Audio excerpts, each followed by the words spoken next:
Hello everyone. So let's continue with the discussion of sample paper section C. Two dice are tossed simultaneously. Find the probability of getting an even number on both sides and the sum of two numbers more than 9.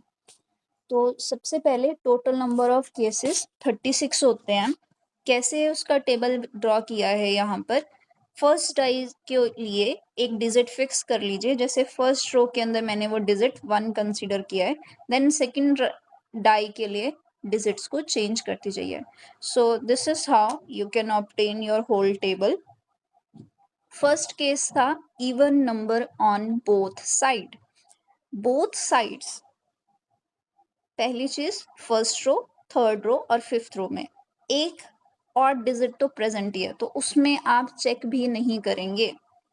सो बची कौन सी रो? Second row. Second row में देखो 2,2, 2,4 and 2,6. उसी तरह से fourth row में भी and sixth रो में भी. सो इस तरह से टोटल नंबर ऑफ केसेस मेरे पास कितने बन गए हैं जिसके अंदर दोनों ही इवन नंबर हों. वो कितने हैं मेरे पास? 9. सो प्रोबेबिलिटी का फॉर्मूला होता है favourable outcome divided by total number of outcome. 9 divided by 36, 1/4 आ गया. सेकेंड पार्ट में था जहां पर मुझे प्रोबेबिलिटी फाइंड आउट करनी थी सम हो मोर देन 9. मोर देन 9 को चेक करने के लिए हर एक रो के लास्ट कॉलम के सम को चेक कर लीजिए. सो फर्स्ट रो का लास्ट कॉलम है 1,6. इनकरेक्ट. 9 तो नहीं है इनका सम. 2,6 नहीं हो सकता. 3,6 भी नहीं होगा. 9 आ रहा है, मोर देन 9 नहीं आया. तो फिर 4,6, then 5,6, 5,5 and 6,5, 6,6 and 6,4 also. So ऐसे टोटल नंबर ऑफ केसेस मेरे पास कितने हैं इस केस में? 6 है मेरे पास. तो प्रोबेबिलिटी क्या हो जाएगी? 6 divided by 36 which is 1/6. Next question. An electric pole is 10 metre high. ये हाइट आपके पास 10 मीटर गिवन है. हाइट है तो दैट मीन्स ये 90 डिग्री का एंगल बनाएगी ग्राउंड के साथ. हाइट का मतलब परपेंडिकुलर भी होता है. ठीक है. A steel wire tied to the top of the pole is affixed at a point on the ground to keep pole upright if the wire makes an angle of 45 degree. अब बोला है ये जो वायर है ना, इस तरह से 45 डिग्री का एंगल भी बना रही है ग्राउंड के साथ. अगेन अब ध्यान से देखो, we have to find the value of length of wire. ये आपको कैलकुलेट करना है. जो आपकी परपेंडिकुलर थी उसके ठीक अपोजिट ये साइड प्रेजेंट है. ट्रिग्नोमेट्री हमें ऑलरेडी बता चुकी है. पहले इसको हम बता देते हैं. This is my hypotenuse. ऐसी कौन सी ट्रिग्नोमेट्रिक रेशियो है जो परपेंडिकुलर और हाइपोटेनियस को रिलेट करती हो? साइन थीटा है, कॉसेकेंड थीटा भी है. आप किसी भी एक वैल्यू को यूज कर सकते हैं. मैंने यूज किया है साइन थीटा की वैल्यू 45 गिवन है. Perpendicular over hypotenuse A B over A C 10/AC. Cross multiply किया है 1/√2 is equal to 10/AC. AC की वैल्यू क्या आ गई आपके पास?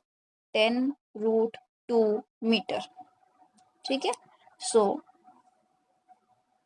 Let's move towards our next question. Next question में क्या करना है? x की ही वैल्यू को कैलकुलेट करना है. फिर से क्या करूंगी? क्रॉस मल्टीप्लाई करूंगी. 1 को मल्टीप्लाई किया. देखो इसका जो एक्चुअल फॉर्म है वो डिवीजन में इस तरह से है. सो आपको कंफ्यूजन नहीं होनी चाहिए इस क्वेश्चन को लेके कि ये किस तरह से लिखा गया है. ठीक है. क्रॉस मल्टीप्लाई कर रही हूँ मैं यहाँ पर. x+7 को मल्टीप्लाई किया 1 से, x+7 आ जाएगा माइनस. माइनस का x, माइनस का 4 और डिवीजन में x+4 इंटू x+7 तो चल ही रहा है इज इक्वल टू 11/30 हो जाएगा. x से x कैंसिल, 7 में से 4 गया, क्या आ गया आपके पास? 3 आ गया.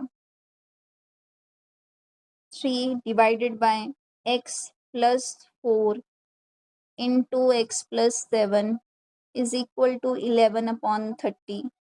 फिर से क्रॉस मल्टीप्लाई करेंगे, 90 बन गया, 11 आ गया, इसको भी ओपन किया, मल्टीप्लाई किया, x into x is x square, then 4x plus 7x becomes 11x and 7 4 ज़ा 28। अब 11 को इससे मल्टीप्लाई करूंगी, मल्टीप्लाई किया, 308 को 90 से माइनस किया, मेरे पास क्या हो गया यहाँ पर, ये इक्वेशन आ चुकी है। अब मुझे x फाइंड आउट करना है, मतलब इसके फैक्टर्स बनाने पड़ेंगे। सो फैक्टर्स के लिए मैं यहाँ पर डायरेक्टली फॉर्मूला यूज कर रही हूँ, x is equal to minus b plus minus square root of b square minus 4ac divided by 2a। a की वैल्यू होती है जो कॉफिशिएंट ऑफ x स्क्वायर है, b की वैल्यू होती है कॉफिशिएंट ऑफ x, और c होती है आपके पास कांस्टेंट टर्म। फॉर्मूला के अंदर वैल्यू को पुट किया और आपके पास आपका आंसर आ जाएगा। यहाँ पर दो वैल्यूज कैसे आ रही है, देखो प्लस और माइनस सिंबल दोनों साथ हैं, मतलब कि पहले माइनस का 121 प्लस 71.06 डिवाइडेड बाई 22 को सॉल्व किया है, उसके बाद माइनस का 121 माइनस का 71.06 डिवाइडेड बाई 22 को सॉल्व किया है to get our answer. Next question, prove that rectangle circumscribing a circle is a square. Rectangle और स्क्वायर में सिर्फ एक ये जो डिफरेंस है वो है कि रेक्टेंगल की सिर्फ अपोजिट साइड इक्वल है, स्क्वायर की एडजेसेंट साइड भी इक्वल है। ठीक है, तो मुझे यहाँ पर जो गिवन है वो है कि ए बी सी डी के इक्वल है और बी सी ए डी के इक्वल है, लेकिन मुझे प्रूफ करना है कि चारों की चारों साइड्स आपस में इक्वल है। कैसे करेंगे, उसके लिए एक थ्योरम होती है आपके पास कि अगर आप सर्कल की तरफ किसी एक्सटर्नल पॉइंट से टेंजेंट को ड्रॉ करते हैं, जैसे यहाँ पर बी पॉइंट एक्सटर्नल है, सर्कल के बाहर है, उससे आपने टेंजेंट ड्रॉ किया बीपी, फिर उसी सेम पॉइंट से आपने बी क्यू नाम का एक और टेंजेंट ड्रॉ कर दिया, तो थ्योरम कहती है कि ये आपस में कैसे होंगे, इक्वल होंगे। ठीक है, तो मैं उसी थ्योरम का यहाँ पर यूज करूंगी। उस थ्योरम से क्या आ गया मेरे पास, ये जो ए पी है इक्वल हो गया ए एस के, बी पी इक्वल हो गया बी क्यू के, ये जो डी आर है इक्वल हो गया डी एस के, और जो सी आर है वो किसकी इक्वल हो गया, सी क्यू के इक्वल हो गया। अब कुछ नहीं करना, ये जो 4 इक्वेशंस आई हैं इनको आपस में ऐड कर लीजिए। देखो A P plus P B को आपने ऐड किया, क्या बन गया आपके पास, ए बी बन गया। सेम वे आपने ऐड किया D R plus R C, क्या बन गया, सी डी बन गया। ये तो बात हुई लेफ्ट हैंड साइड की, अब बात करते हैं राइट हैंड साइड की। देखो आपने ऐड किया ए एस में डी एस, क्या बन गया, ए डी बन गया, प्लस फिर आपने ऐड किया बी क्यू में क्यू सी, क्या बन गया, सी बी बन गया। ठीक है, सो यहाँ पर मैंने ऐड करके भी दिखा दिया। अब उसके बाद देखो क्वेश्चन में ही गिवन था कि रेक्टेंगल है, रेक्टेंगल के केस में क्या होता है, उसकी अपोजिट साइड आपस में इक्वल होती है। दैट मीन्स ये जो ए बी है किसके इक्वल था, सी डी के इक्वल था, तो A B plus C D है, रिप्लेस कर दो उसको। सो क्या आ गया, ट्वाइस ऑफ ए बी आ गया आपके पास, या फिर आप ट्वाइस ऑफ सी डी भी लिख सकते हैं, टोटली योर चॉइस। फिर सेम वे ए डी और बी सी रेक्टेंगल होने की वजह से ऑलरेडी इक्वल है, तो आप यहाँ पर भी क्या कर सकते हैं, उसको भी रिप्लेस कर सकते हैं। चाहे तो आप ए डी से रिप्लेस कर लेना या फिर बी सी से रिप्लेस कर लेना। 2 से 2 कैंसिल हो गया, क्या बचा, ए बी किसके इक्वल हो गया आपके पास, बी सी के इक्वल हो गया। ठीक है, सो यहाँ पर मैंने प्रूफ कर दिया कि इस स्ट्रक्चर की एडजेसेंट साइड्स भी इक्वल हैं। अब इसका मतलब चारों की चारों साइड्स इक्वल हो गई, तो ए बी सी डी क्या हो गया मेरे पास, एक स्क्वायर हो गया। नेक्स्ट क्वेश्चन, ये क्वेश्चन सिमिलर है, सेक्शन बी के अंदर हम ऑलरेडी ऐसा क्वेश्चन कर चुके हैं, बस उस केस में डायग्राम थोड़ा सा अलग था। यहाँ पर डायग्राम कुछ अलग फॉर्म में दिया गया है। If O is the center of a circle, PQ is a chord and the tangent PR at P makes an angle of 50 degree with PQ, find angle POQ. Same concept होगा। देखो क्या है, ये tangent है, ठीक है, complete angle रहेगा 90 degree का, ये एंगल 50 डिग्री है, सो ये बचा हुआ एंगल कितने का हो जाएगा, 40 डिग्री। 90 माइनस 50 कितना होता है, 40 होता है। उसके बाद फिर से चेक कीजिए, यहाँ पर ये जो OP है और ये जो OQ है, radii of the same circle है, इसका मतलब OP और OQ आपस में कैसे हो गए, इक्वल हो गए। सो इस ट्राइंगल OPQ की दो साइड्स आपस में इक्वल हैं, इसका मतलब आइसोसेलेस ट्राइंगल बन गया। आइसोसेलेस ट्राइंगल की जो थ्योरम होती है वो क्या कहती है कि उनके अपोजिट एंगल्स भी आपस में कैसे होंगे, इक्वल होंगे। So if this angle is 40 degree, so this angle will also be equal to 40 degree. आपको क्वेश्चन में फाइंड करना है एंगल POQ। एक ट्राइंगल के दो एंगल ऑलरेडी गिवन है, थर्ड एंगल कैसे आ जाएगा, बाय एंगल सम प्रॉपर्टी। 180 में से दोनों एंगल्स को माइनस कर दीजिए, सो आपके पास क्या आ जाएगा, 100 डिग्री आ जाएगा आपका आंसर। ठीक है, सेम क्वेश्चन था सेक्शन बी में, हम ऑलरेडी कर चुके हैं, इसलिए मैंने शॉर्ट में करवाया इस क्वेश्चन को यहाँ पे। Next question, from a solid cylinder of height 14 centimeter which have radius 6 centimeter, a right circular cone of same height and same base removed, find the volume of remaining solid। एक cylinder था, उसमें से आपने कोन को बाहर निकाल दिया जिसका बेस हाइट सब कुछ सेम है, तो बचे हुए जो सॉलिड है उसका वॉल्यूम बताओ, कैसे निकालोगे, जो सिलेंडर का वॉल्यूम है उसमें से माइनस कर देंगे कोन के वॉल्यूम को। सिलेंडर के वॉल्यूम का फॉर्मूला होता है पाई आर स्क्वायर एच, उसमें से कोन का formula 1/3 pi r square h minus कर देंगे। अब एक चीज देखो, यहाँ पर रेडियस भी सेम है, हाइट भी सेम है, पाई भी सेम है, इसका मतलब 1 में से सिंपली माइनस करना है 1/3, तो फॉर्मूला क्या बन गया, 2/3 pi r square h. Formula के अंदर वैल्यूज को पुट किया and we will get our answer. यहाँ पर ध्यान रखना, क्वेश्चन में मेंशन है कि रेडियस और हाइट सेम है, इसीलिए मैं कॉमन ले पाई उसको। जहाँ ऐसा नहीं होगा वहां पे कॉमन लेने की गलती नहीं करनी है। इसी क्वेश्चन में इंटरनल चॉइस गिवन है, उसको रीड करते हैं। A metallic cylinder has radius 3 centimeter and height 5 centimeter. To reduce its weight, a conical hole is drilled in the cylinder. The conical hole has a radius of 3/2 centimeter and its depth is 8/9 centimeter. Calculate the ratio of volume of metal left in the cylinder to the volume of metal taken out।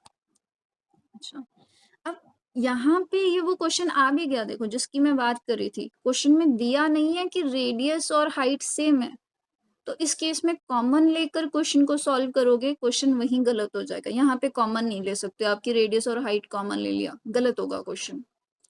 Question में calculate करना है ratio किसका, volume of metal left.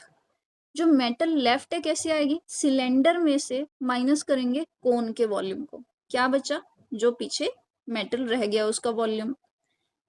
किससे ratio निकालना है, जो इतनी metal बाहर निकाली, तो आपने बाहर कौन सी शेप निकाली है, कोनिकल शेप निकाली है, तो दैट मीन्स डिवाइड करूंगी मैं उसको कोन के वॉल्यूम से। अब बिना किसी टाइम को वेस्ट किए फॉर्मूला के अंदर वैल्यूज को पुट करते हैं, volume of cylinder,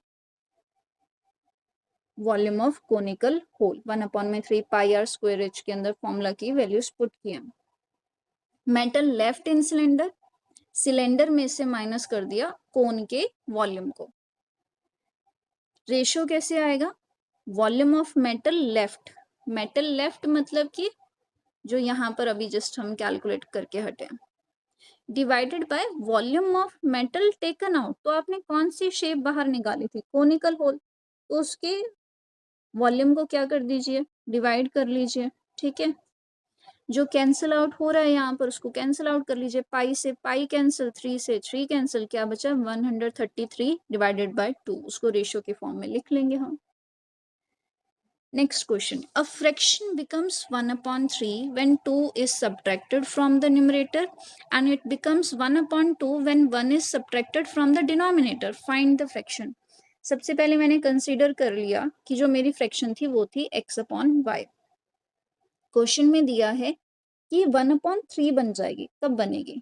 when 2 is subtracted from the numerator, यानी कि x में से जब आप 2 को माइनस करते हैं, y में से कुछ नहीं बोला उसने अभी, तो क्या बन जाएगी मेरी फ्रैक्शन? 1/3 बन जाएगी। क्रॉस मल्टीप्लाई किया, देखो 3x माइनस का 6 इज इक्वल टू वाई, यही यहाँ पर लिखा भी गया है। नेक्स्ट कंडीशन है इट बिकम्स 1/2, ये 1/2 बन जाती है। कब बनती है? when 1 is subtracted from the denominator। x को एज इट इज रखो, x में कुछ नहीं करना है, डिनोमिनेटर में से लेकिन क्या कर लीजिए, 1 को माइनस कर लीजिए, इट बिकम्स 1/2। क्रॉस मल्टीप्लाई कर लीजिए, 2x is equal to y minus का 1, माइनस का 1 दूसरी तरफ शिफ्ट किया, 2x plus 1 is equal to y बन गया। ये दो इक्वेशंस आ गई आपके पास, इनको कुछ नहीं करना है, सॉल्व करना है। सॉल्व करते हैं, देखो y is equal to 3x minus 6 is equal to y is equal to 2x plus 1।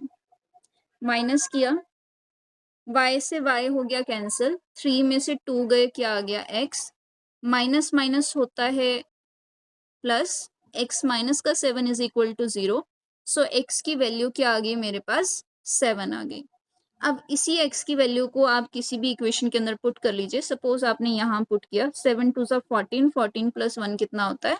15। So ratio हमने कंसीडर किया था x अपॉन वाई, x की वैल्यू आ गई 7, y की वैल्यू आ गई 15। So with this question also ends here. Thank you very much for watching this video.